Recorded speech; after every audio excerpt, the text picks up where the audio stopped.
Good to be on, Chris. Good morning to you. Before I talk about your initiative to recover some of the damages that Texas has endured as a result of Joe Biden's regime and their lawlessness, let's talk about this $66 billion foreign adventurism bill that is being bandied about. And I want to get your take on all of this, because all I could look at this is, man, they keep on, they really want to send this cabal in Washington really wants to send our taxpayer dollars very badly over to Ukraine, over to Taiwan, over to Israel, and what I call foreign adventurism.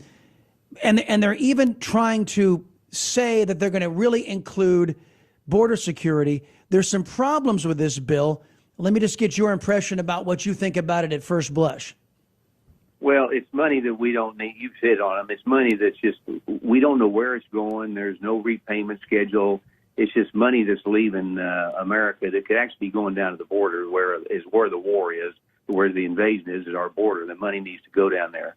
But when you talk about foreign aid, I mean, we're living off borrowed money. You know that. And I think foreign aid every year ought to be looked at, just like charitable giving when families do it. Can we do it this year? Can we not do this?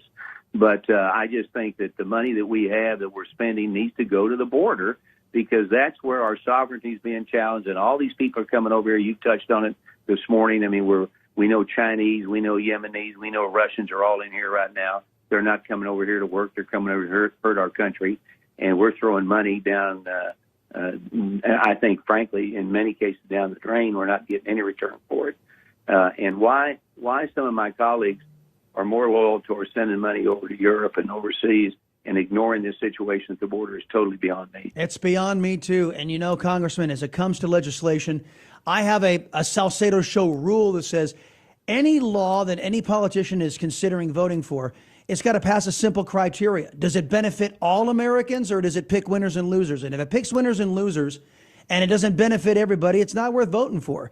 And this bill, even though it implements the Remain in Mexico policy before the money flies out the door, it only stays in place for a year. And you and I both know that Remain in Mexico ought to be in place until we reform the legal immigration system in this country, and that ought to be permanent until we can replace it with something that's legitimate. True? Well, no question. I was one of the authors of that bill, and the Supreme Court even saw it and said it needed to be in place. It needs to be part of what we do.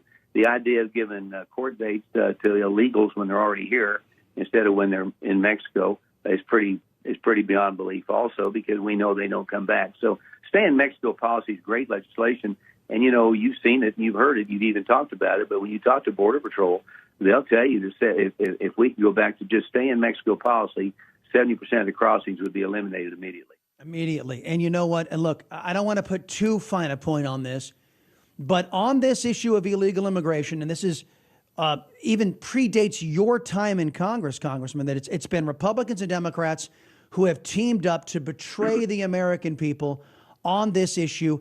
The deficit of trust from the American people to our government on illegal immigration, there is no trust left. Frankly, I don't trust a damn thing coming out of Washington, D.C. as it pertains to that border. So unless they're talking about radically actually enforcing immigration law for a change, I don't want to hear anything, because everything to me seems like a dirty trick. Well, I mean, look, we've said it too. Just enforce the laws that are on the books, for crying out loud. And that will slow it down. But at the same time, we know a wall works. We know more judges work. We know stay in Mexico policy works. Let's just get back to that. We don't have to make up new laws and break laws. Let's let's just do what the laws tell us to do, and we can begin to slow this down drastically. But Chris, you've got to want to do it, okay? Mm-hmm. If you don't want to do it, then it's not going to get done. And we have a lot of people that serve, a lot of colleagues of mine. Many of them don't want to do it, and you have to send the world, though, notice that we're a law-abiding, we're a law-living country. Obeyed by the law, that's good. If you break the law, that's bad. Yep. You know what? And then pass, if you want a law that might get my support, and this is to your colleagues, Congressman, you can take them to your colleagues. When the government betrays us again on illegal immigration, I'm just paraphrasing what it would say. I know the legal language has to be different. But the next time that the federal government betrays our citizens on illegal immigration, the power is conveyed to the states to repel the consequences automatically. And you want to pass a bill that's serious, then that has my consideration. Folks, we're talking to Roger Williams. He is a congressman who is in the 25th district here in the great state of Texas, and he has a solution, because what the rest of the country doesn't know is that Texas is paying mightily out the nose for doing the job that Joe Biden and his regime refuses to do. So you have come up with the Operation Lone Star Reimbursement Act. Tell the folks about it. Well, it's a great piece of legislation, and you're right. Texas has spent hundreds of millions. It's billions of dollars that we're spending to do with that the federal government should be doing. So we have Operation Lone Star Reimbursement Act, which basically is very simple. It says that Texas will get reimbursed for border security expenses from 2020 through 2024. This goes back and gets money that we've already spent, and we've been doing it to protect Texans, protect Americans from sex trafficking, drug activity. Texas resources have been totally drained, and this is great legislation. It's getting great. It's getting great support. This is legislation that President Trump would certainly sign, I feel like. But bottom line is, it gives us back the money we've spent. I mean, we could be all this money we're spending defending our borders, Chris, could be going to schools. It could be going to churches. It could be going to all kinds of things to help upgrade the quality of life for Texas and America. On illegal immigration, Congressman, and on the nation's security, it can be said that Governor Greg Abbott is more a president than Joe Biden has ever been. True? Well, I think, I mean, Abbott's doing a great job. He's doing what he can do, but it's a shame because we're doing what the federal government should be doing.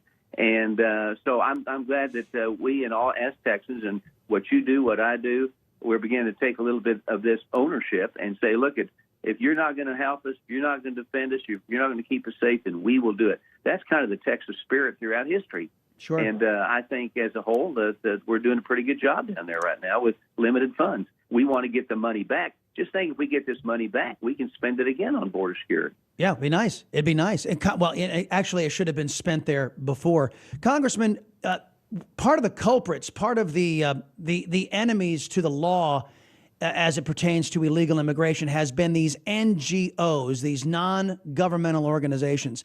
And the Attorney General of Texas, Ken Paxton, has filed a suit to basically ban one of these NGOs. They're called Annunciation House. It's a Catholic nonprofit that was set up in the 1980s. And he is seeking to revoke their registration because the Attorney General of Texas is accusing this NGO of not only facilitating and enabling illegal immigration, he's also accusing this so-called Catholic organization of facilitating human trafficking. Don't these NGOs need to have the carpet pulled out from under them and get rid of their taxpayer funding? Well, absolutely. And I mean, if they're harboring bad people and so forth, the fact of the matter is, why can't we just live by the law? Live by the law, do what's right, and things will work.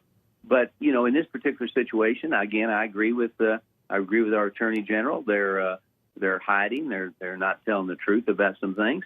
And, they're creating a heck of a problem with, like you said, sex trafficking, human trafficking.